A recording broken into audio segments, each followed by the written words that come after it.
চলুন, আপনাদের অনেকেই জানার ইচ্ছা যে প্রথমে পিভিসি ফল সিলিং কীভাবে তৈরি করা হয়। এই যে দেখতে পাচ্ছেন পিভিসি ফল সিলিংয়ের ফ্রেম তৈরি করা হয়েছে প্রথমে। এই যে দেখতে পাচ্ছেন এইভাবে প্রথমে ফ্রেম তৈরি করা হবে। আপনার লম্বা এবং প্রস্থ,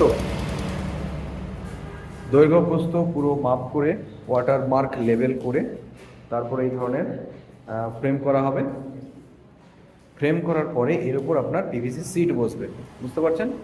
পুরো পিভিসি সিট দেওয়া হবে। তো যাদের ইচ্ছে যে পিভিসি সিলিং করব বা কিভাবে হয় দেখব, তারা আজকে ভিডিওতে দেখে নিলেন। এইভাবে ফ্রেম করার পরে একদম দেখতে পাচ্ছেন তারপরে যে সিটগুলি রাখা রয়েছে, এই সিটগুলি লাগানো হবে পরে, এবং ডিজাইন কমপ্লিট করা হলে আরেকটি ভিডিও বানাবো, দেখতে পারবেন। ঠিক আছে, এইভাবে ফল সিলিংয়ের পিভিসি ডিজাইন কীভাবে কমপ্লিট করা হয় সমস্ত কিছু আপনাদেরকে দেখানো হবে। থ্যাংক ইউ, ধন্যবাদ।